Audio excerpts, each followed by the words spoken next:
And we're here with Conor Ryan. Conor, what is up? Evan, I'm doing well. How you doing? Doing great. It's trade. We are recording this on trade deadline day. Of course, after the deadline. It'd be kind of dumb if we did it like during the deadline. We're doing it after. It's been a very long day for you. You were a Warrior all day. How was it? You get a lot of stuff. Evan, it was a little uneventful. Got there at 10. I was waiting for what I imagine was a lot of other shoes that I get to drop for the Bruins in wake of the Lindholm deal. Wasn't that much. I mean, again, I'm sure we're going to talk about it in a second, like the big picture thing. They're a better team than they were a week ago, but I have to imagine if we're getting the pulse of the local fan in Boston, that's probably underwhelming, disappointing. It just feels like I'm sure a lot of people were expecting a little bit more, especially in terms of upgrades up front. Well, fortunately for you, they did not make any deals when you were at your 11-hour Lord of the Rings marathon. That was the good thing. They didn't make any deals during that time. That was your Lord of the Rings time. No deals, no trades. So in that sense, a bit of an oversight on my part that I got those tickets, and I'm like, oh, I forgot when it was this again. I booked that back in like November, I think. I'm like, oh shit, it's right before the deadline, literally right before, aka when usually most of these trades actually happen. Didn't have any disasters. I had to miss Fellowship of the Ring because I had to be a Warrior to talk about Hampus Lindholm. But a small price to pay, I guess, all things considered. But got through Two Towers. By the time Return of the King was playing, it was like 8:00. I'm like, I cannot do that. I know how it ends, so I bailed. Couldn't do it. Only did one movie. So, but you know what? As you said, no trades on the horizon. I didn't have to run out of the theater because I got a ding on my phone or anything like that. You're making everyone crisis avoided. You're making everyone stand up in the row. You're like, no, this is important business. You don't understand. This is for Twitter. Yes. This is my job. You don't get it. But anyways, people are like, can you just please get to what the Bruins did at the deadline? So we will. Bruins made two trades, only upgraded on D. We'll discuss both of those. They started on Saturday. They traded to Anaheim, Urho Vakanainen, John Moore, a 2022 first-round pick, a 2023 second, a 2024 second, in exchange for Hampus Lindholm, defenseman Hampus Lindholm, and Anaheim's retaining 50% of that salary. And on top of that, Lindholm signed an 8-year, $6.5 million average annual value extension, which we'll get to in a bit. Today, Monday, they made a deal, which I actually like this deal better. In terms of like smart deals, this I felt was actually better in terms of value for what you gave up and what you got. Traded Zach Senyshyn in a 2022 fifth to Ottawa for Josh Brown, big right shot defenseman, which is what you needed, and a conditional seventh in 2022. The reason I like that more is I think that was a kind of a crafty way to get value for a piece that you didn't have any need for. You had no need for Senyshyn. You had a trade request. He's from Ottawa, all those things. You got back something you actually needed. But what people want to talk about before we get to the fact they did not add anybody up front, what'd you think of the Lindholm deal? I mean, I think it's definitely in the short term, it helps out this team. And again, I think if you compare them to maybe Chychrun, I think a lot of people wanted Chychrun more, but it's like what we've had this conversation before about if the Bruins had to settle for Claude Giroux instead of getting Tomas Hertl. Turns out they didn't get either. But in that situation, right, where you're like, in that situation, you're not going to be, kicking yourself if like, oh, we only got Claude Giroux. It's like, no, you still have a helpful asset that you add to your roster. So I think Lindholm, especially in this situation where he's not going to be with Jamie Drysdale anymore, babysitting him in a stronger defensive system, he should do well. Like, he's still a guy that even if he's maybe more of a jack of all trades, master of none, where, he's not, this guy's going to give you 40, 50 points. He's not like maybe a pure shutdown guy or not like a physical equalizer. He's almost like a tier above what Carlo is, right? He's like a souped up Brandon Carlo, like 6'4", not maybe overly physical, but still, snuffs out plays, has a long reach, active stick. A level below like a Rasmus Dahlin type. Something like that. Yeah. And again, like you put him in the system, it's going to help out, right? Like he's still a legit top four presence. He's a guy that I was expecting $6.5 million was going to be his annual payout, which is reasonable for what the market is for this guy. And at very least, it gives the Bruins options, right? Like if you want to reunite the McAvoy-Grzelcyk pairing, you can go all for it without having to risk, the situation of how that second pairing is going to do. Maybe you want to have a super pairing with McAvoy and Lindholm together. You could also do that, right? Like you can kind of switch back and forth. And as much as maybe people have talked about that third pairing of, is Riley going to get moved, what have you? It's a good problem to have where you've got two now legit depth guys in Clifton and in Brown who can slot in when needed, add that physicality. But Derek Fulbort's not getting out of the lineup. And if Riley's on the right side, even if it's maybe not his ideal spot, you look at a player like that who's known for his kind of offensive talents. If he's on the third pairing getting kind of easier matchups and is allowed to maybe have a little bit more leeway, maybe that kind of brings the best out of his game as well. It's almost like Coyle, right, where he's best suited for the third line where he can pick up out those matchups. Maybe that benefits Riley. Like I'm sure maybe someone would rather have had, like a Calvin DeHaan or one of these other guys or a Josh Manson, of course. But all things considered, it's a good problem to have. You're pushing talent further down the depth chart. But we'll see how the Lindholm deal looks in 5 years from now. But all things considered, I still think it's a guy that it goes along with what we've said their long-term plans are is helping out this team, but also building for the future where you've got a guy who's going to be a top 4 fixture for at least 5, hopefully more than that years. So he's going to help you out in the immediate and should be a kind of a foundational piece with McAvoy and those guys in the years ahead. Yeah, again, I mean, I thought the trade was pretty good. Again, you got rid of John Moore's contract. Obviously the first you don't want to give up, but it's understandable for, a future, as you said, a guy 5-6 years going to be a fixture and the top 4. To me, Lindholm makes the most sense next to Carlo, at least to start. Grzelcyk and McAvoy's numbers are so good. Like that is a top pairing. Put them together. Like now you can do that. And again, if Lindholm and Carlo are not great together and Carlo's struggles continue, I think that's another thing. It's a kind of a bump up for Carlo too, right? I mean, you get to play with a consistent guy like Hampus Lindholm, which could help his game a bunch. So to me, I think you start with Grzelcyk and McAvoy, and then Lindholm and Carlo as your top 4. The other thing on D, and I texted you and Ty this on earlier Monday, I thought Mike Riley was an asset you could give up. And granted, they didn't have much time. Again, they're right up against the deadline, so it's not like you had all this time to deal Mike Riley. They haven't been dangling him out there. But your left side, again, your fixtures are Grzelcyk and Lindholm, who basically do what Riley does as well. And they're a little bit better defensively. And so they play over Riley. And then you have Forbort there as the bigger kind of shutdown presence on the left side. And again, if you put Riley on the right side, then you're fine, right? But now you kind of got Josh Brown too, who you might put on the right side. I don't know how much, or I haven't looked at his minutes yet in Ottawa, but I believe he's played like 49 games thus far. So I imagine but it's only like 13 minutes a game. So he's not eating up minutes. Yeah. He's a depth guy. You throw him in there when you need it. So I get that, but I just, in terms of them not getting any forwards, I thought maybe a guy, if you trade, I mean, this is hypothetically speaking, not looking at money or anything. If you dealt Mike Riley to a Western Conference team who needed a defenseman and they had a surplus of forwards and you did like a 1-for-1 swap or something, I thought maybe you could have done something with that, but they didn't. And then, again, that wasn't something that was really talked about that much. So I understand that. The contract and the money for Lindholm, I don't hate. The cap will probably go up. The market's high for defensemen. Again, like a guy like Lindholm is a top 4 fixture, which is like not something you just get easily. It's also hard to draft.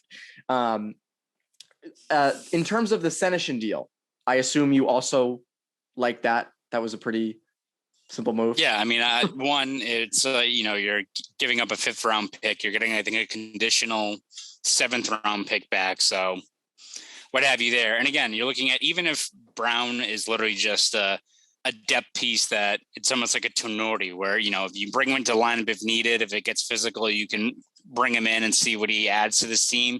More insurance than anything, but even that role is going to offer more than what Senyshyn was going to bring to this team, right? Like at this point, the bridges were burned. I think Senyshyn had a trade request out there since December, I want to say. So it was right after DeBrusk went public, and he was like, wait, I can do this too? Oh shit.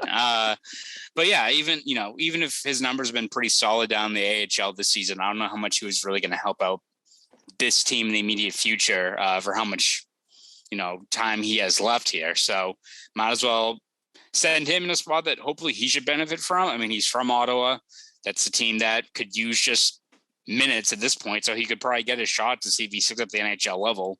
And again, it's an asset the Bruins weren't going to have moving forward in terms of maximizing the value. So add a depth piece that at the very least could help you out, or at least round out your depth ahead of the playoff push. Yeah, no, I had no issue with that deal. But I expected more from Monday. And so the more is people thought, okay, they're going to go for a top 6 winger at the least, right? A Conor Garland, a Philip Forsberg, neither got moved. Ricard Raquel, he went to Pittsburgh for, I believe, a second. 2 younger players like Zach Senyshyn and Dominic Simone. Yeah. And what was the other piece? There was another piece in there too. Another like pick, I think, right? So, yeah, it was. Like that. So it was a second and 2 players, it felt like. Again, that's a pure rental. Like Raquel does not seem like he's set on sending himself anywhere. He wants to hit market. So that's a pure rental piece. That's why I think he was not included in the Lindholm deal. But again, still didn't, no Andrew Kopp. He went to New York. There were obviously no JT Miller. Didn't get anything up front. And you also didn't trade Jake DeBrusk. Instead, they extended him early Monday morning, 2 years, $4 million per. Again, making him more of a palatable trade person, because again, you don't have to give him the qualifying offer. He has a deal. How did you feel that they didn't do anything for new forwards? I mean, I think it's obviously the first reaction is disappointing. I think when you acquire a guy like Lindholm, you have that momentum, you check off one of the key things you had to address at the deadline. Plus you giving up, you're moving John Moore's contract. Anaheim's eating half of Lindholm's salary. Like, all right, they're looking to make a push to improve this team while also setting aside, some assets and some money aside that they can acquire another forward. That's what we were all thinking, right? So when it doesn't happen, of course you're disappointed, right? Because you feel like there was still like another shoe to drop. Now, again, it's not just the Bruins in terms of looking to acquire someone, right? Because I think you listen to Don Sweeney, you look at how many players they were linked to, they were clearly looking to add. It's also what I think, there's a problem where you break it down immediately is people now think you're going to be making excuses, but also it depends on the market too, right? It depends on, the Bruins would have loved to get Claude Giroux? Yeah, they actually made a pretty damn good offer for him. Claude Giroux said no. Colorado also apparently was in after him too. He wanted to go to Florida. All the best to you. Go from Philly to Florida. I can't blame you, I guess. What a market! What a change in pressure from the market. Like you go from Philly, which is just charged up, to just South Florida. Yeah, exactly. So you make a push there, it doesn't work out. They're in on Tomas Hertl, and San Jose does, I don't know what the fuck they're doing, and re-ups him with that crippled financial situation they've got there. So I don't know what you're supposed to do there. And then Vancouver's another team that seems like I think their playoff odds after they had these 2 recent losses to Calgary and Buffalo, I think is at 5%. Seems like a team that, all right, well, we had a little push with Bruce Boudreau. We still have young assets, but we have to sell off some guys. I don't think they were going to move JT Miller, but the fact that they don't move either Garland or Besser, I don't know what you're supposed to do there, right? Like they're going for it. Not moving them. Yeah. Like at that point, I don't know what else is the option. So like, again, I look at Raquel and Kopp, and those ones I think are more unfortunate in that one, especially like Raquel goes to Pittsburgh, Kopp goes to New York, which helps other teams in the East. And at that point, it's whether or not you weigh how much of an upgrade they present over a guy like DeBrusk maybe, or what have you. Because is Raquel a sizable jump up from DeBrusk? You could have that argument. Like, I don't know. It's not, the guy that I think the Bruins should have gone after was Garland, who I think is a sizable upgrade from a guy like DeBrusk, but he wasn't out there. Right. A situation, Yes, exactly. But I think it's one of those spots or situations, as you said, where, of course, the Bruins were looking to upgrade. It's just so much of it hinges on the market and what's out there. And if the only reasonable offer they were going to get is a guy like Kopp, who was going to take another first-round pick to get as a pure rental, then I don't know if they were going to do that. If he was the only real guy, him and Raquel, who I bet if he was willing to work out a negotiation, I'm going to take a pretty educated guess that he would have been here in Boston with his buddy Hampus Lindholm.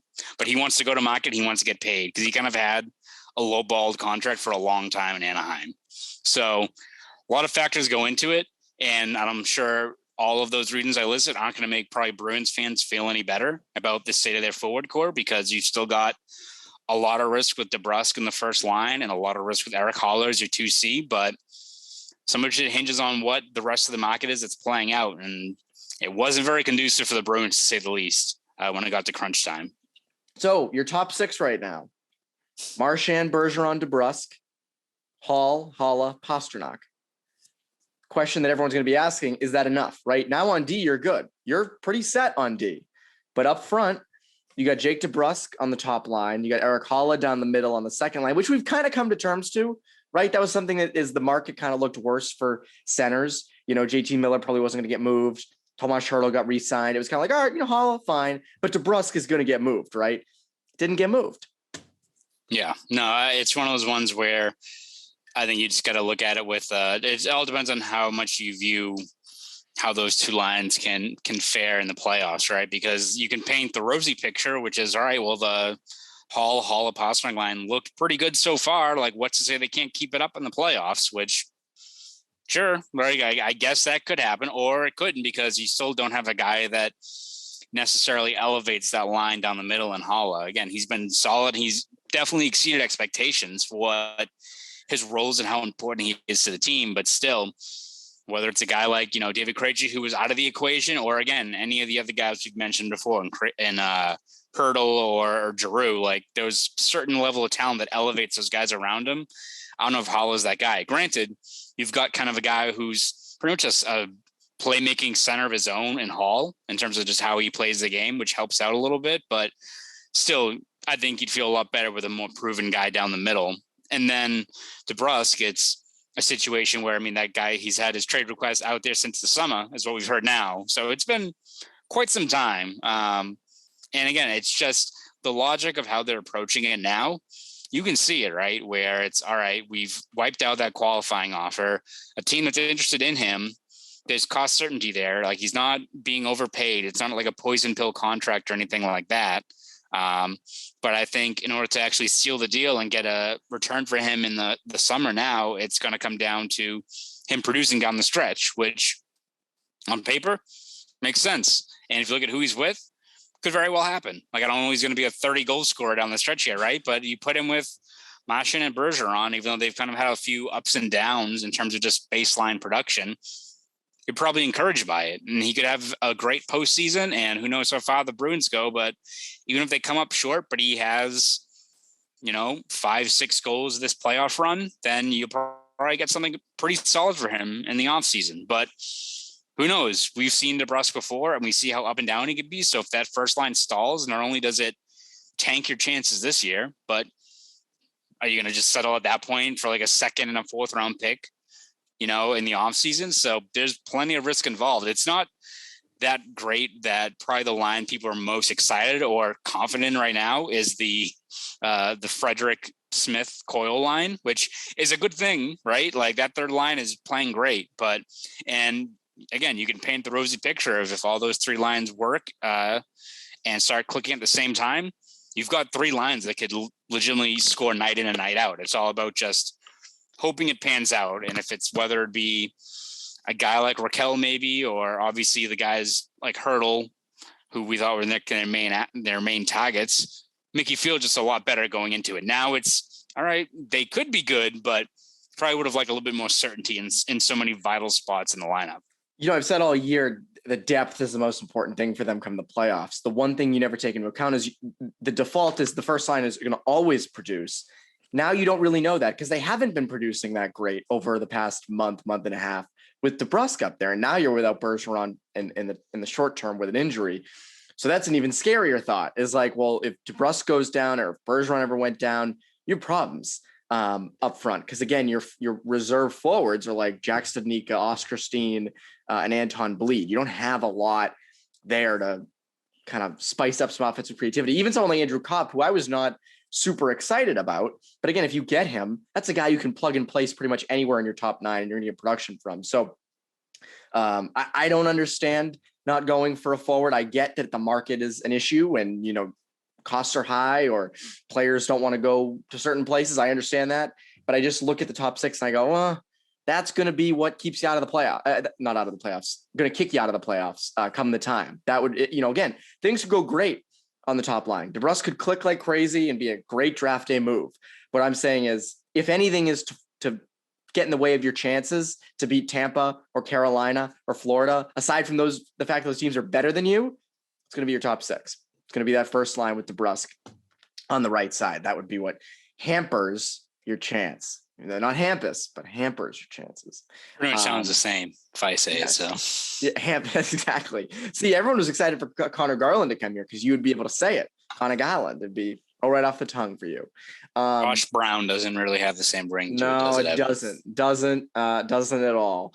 I found it funny that in Hampus's pregame or media availability when he came here, you asked a question. You said something with a Boston accent. I was like, that must be like Hampus's official welcome to Boston. Like, oh, I'm talking to these Bostonians, Probably saw like probably saw a fan jumped on the Zoom or something like that. Some guy down South Station. The guy behind the Bruins fan who was behind, was it Baker? Giving the speech with the Bruins sweatshirt. I think it was Marty Walsh, right? It was Marty Walsh. Marty Walsh. Early quarantine. Early in the quarantine. Yeah. Feels like years ago now. Let's look at the rest of the Atlantic and let's kind of look at the league for a couple minutes here. Rest of the Atlantic, Florida gets Drew. They got some other pieces like Robert Haig, but the Drew is kind of the big splash. They also, Ekblad goes on LTIR. Tampa doesn't do anything huge, but they got Hagel from the Blackhawks. Nick Paul. None of these came cheap, but they just kind of said fuck it and went for it. Who cares? Who cares? Toronto doesn't do anything up front, to my knowledge, unless they did something that I missed. They got Giordano and they got Blackwell. Yeah, Blackwell, I forgot about Blackwell, but they got Mark Giordano, who now they're going to claim is like their number one defense. The missing piece, The missing piece is what they finally needed. Nothing in that. None of the other Atlantic teams really did anything of interest, or at least to affect the Bruins' playoff chances. So the question is, how do the Bruins compare to everybody else now? And to me, I think the needle has moved a bit. They're closer. They've been playing a lot better. They're closer in the standings. But do you really feel like they can beat Florida confidently? I don't know. I still think that's a question mark for them. Listen, I think the Bruins are a better team than they were a few days ago, but I don't think, barring them swinging some trade where it's like, it's 3:15, what's happening? Oh shit, they got Bo Horvat. Like some crazy trade like that. I don't think any move is happening where even if they got better in an area that they could have used, that they were going to be viewed as a favorite against Florida or Tampa or Carolina. I think they're going to be an underdog going into all this. That being said, they're in the mix, right? Which again, who knows what happens. The Bruins could, just an example, the Bruins could have gotten Hurdle, or they could have gotten Giroux, and you're feeling great about how they are up front. And then Jeremy Swayman could post an 890 save percentage or an 880 save percentage in the playoffs, and it could all go to shit. Like, we just don't know. Or he could go pull a Rask from 2013 and have a 940 save percentage and get past, Florida and Tampa Bay. Like, we just don't know. At the very least, the Bruins are in the mix, right? They've solidified at least their defense. They have the potential for at least three, solid lines that they can roll out with regularity that can contribute on the score sheet. It doesn't feel as good as maybe getting a guy like Raquel or what have you, but still they're in the mix. And sometimes in the playoffs, that's all you need to be, right? So I don't think they're going to be viewed as a favorite going into any of these probably first round matchups, but give them a shot, right? And to me, again, like what kind of killed them against the Islanders with defense, they got that, right? They got depth now. They've got options. They have a legitimate top four on D that you can roll out every night. Again, they have to figure out who's going to play with who, but the four guys in the top four. But again, you need Carlo to play a lot better. McAvoy's been a horse this year. That's, nothing new. But, again, Grzelcyk fitting with him, Lindholm fitting with Carlo potentially. But the defense, I don't think you're going to lose in the playoffs because of your defense. I don't think that at this point, just given the Lindholm signing and even Josh Brown as a depth piece. I don't think that's going to keep you. Again, I think it's the top six. If anything prohibits you, it's going to be that top six. But yeah, the Giordano thing was funny because again, it's Toronto and it's like, oh, it's just another aging. That goaltending scares me. Oh my God. And Mrazek got put on waivers. And speaking of goaltending, Fleury gets dealt to Minnesota, who we've been saying this on our own. The Wild look good. The Wild look like a team who could take down the Avalanche. They look like a team who could make a run. Like, that looks like a freaking team. And they got a lot better because they dealt Kakkonen for who Middleton. you were supposed to get, Middleton.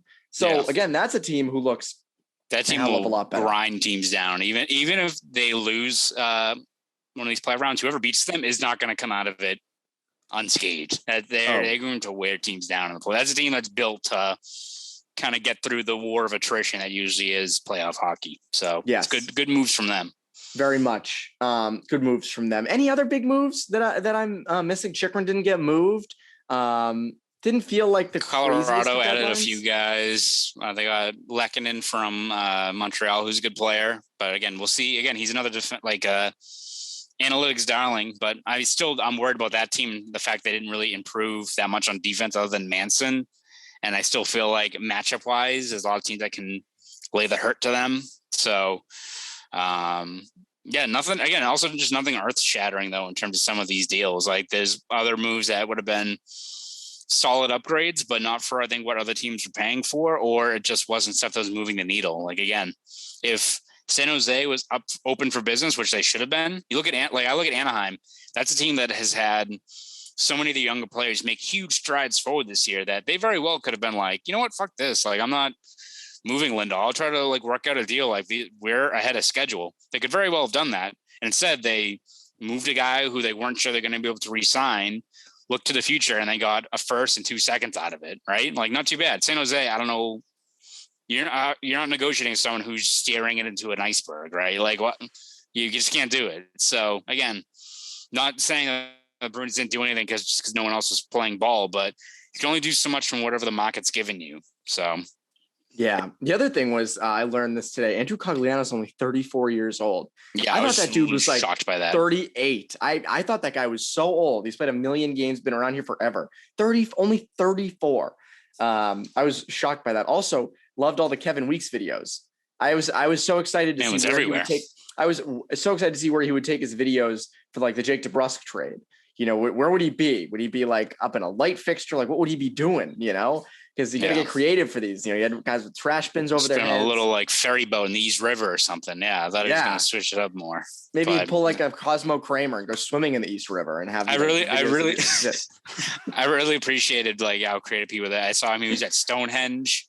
He was at, I believe he was on Jay Fresh's player cards. Like someone put him I saw through. that as well. Yeah. Someone did the Spider-Man No Way Home where like Ned opens the ring and it was fucking Kevin Weeks inside showing up. So well done.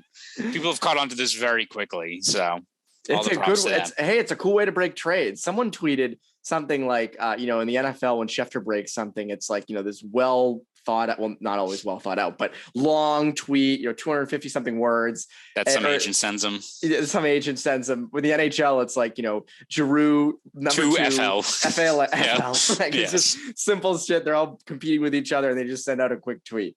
I like that. And I like that Weeks got kind of creative with it and said, I'm just going to do these crazy videos. I think it started natural. Like I don't think he meant to start it like this because I think he was just legitimately getting his hair cut and wanted to talk about this trade. And then people were like, dude, you got to do these in other places that are even more funny. And I think he just totally leaned into it. So props to him for that. Breaking all the news with this stuff.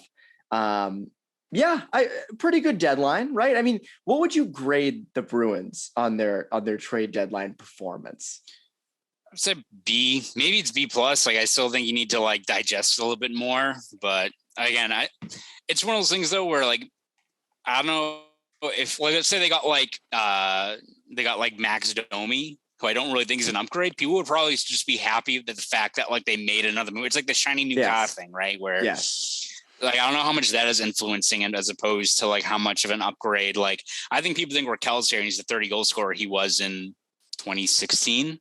Right. Like again, you're not trading you're not trading for a guy who's set to go to market and doesn't want to stick here with Lindholm as best. They're like best buds, by the way. Like that's why I thought he was going here with Lindholm because they are, it's like you got the Bruins would have been leading the league in like bromances per 60 between like Marchand and Bergeron, Raquel Lindholm, Olmark and Swayman. You would have made a lot of sense, but all the hometown guys, Grizzlick and Coyle. So again, you look at like what a team like Pittsburgh gave up for him for a pure rental, where it's like 2 useful guys in the lineup in the NHL plus a second round pick. You look at Kopp, which is a second that's conditional if becomes a first, along with other assets. I think they had They gave up a pretty good guy down, I think it was Barron in the AHL. So like you're giving up Kopp for a conditional first, Sednika and something else for a rental, right? Like, again, some Bruins fans would probably just be happy that you added another guy in there, but is he a guy that moves the needle so far in the direction that it's worth doing it? Like, who knows? Maybe they're going to be bounced out in the first round after averaging 2 goals a game in a 7-game series and be like, well, yeah, they should have been worth it. But again, I think it's something you have to have processed a little bit more, but I still go B plus because they are better. They are a better team. They got the best available defenseman out on the market, especially with Chychrun not getting moved. Just about whether or not they did enough up front. And it's going to, I think, rely on guys like DeBrusk and Haula to take that, maybe not that step forward, but continue to pull on that rope, which I don't know, is above their pay grade, what have you. But it's, you'd rather probably have a safer bet there in that spot. But again, we'll see what happens. I give him a B, solid B, like an 84, because again, you shored up, you got a lot better on D. Like that's one thing you had to do. Again, we've said this the entire year. This team had multiple holes. They focused on one area. They should have focused more up front, which is why it's not a B+ or like an A or an A-. But you got better. So again, like that is deserving of at least above an 80. And again, like as you said, were the Bruins going to make any huge moves that were going to put them past like Florida or Tampa? Probably not. Unless you're getting someone crazy good, which wasn't on the market, you weren't going to be able to do. I think we hit everything. The only other thing that I think we didn't hit, which we can maybe save for Poke the Bear, is the future of Fabian Lysell and Sweeney's comments on that. We can make people listen to Poke the Bear more, because then we're going to say, hey, look, listen, we're going to talk about Fabian Lysell that episode. So what can people look forward to over at Boston Sports Journal with you? Yeah, obviously we'll be breaking down this deadline, our thoughts on the short term, the long term for this team, how they stack up against the rest of the teams in the Atlantic, in the East, and how good of a chance they have going forward. So we'll have all that post-deadline analysis over at BSJ. So subscribe to BostonSportsJournal.com. Want to follow me on Twitter? You can do that at ConorRyan_93. Go do all that. That's Conor Ryan. I'm Evan Marinofsky. You Bruins Beat listeners have a terrific rest of your week.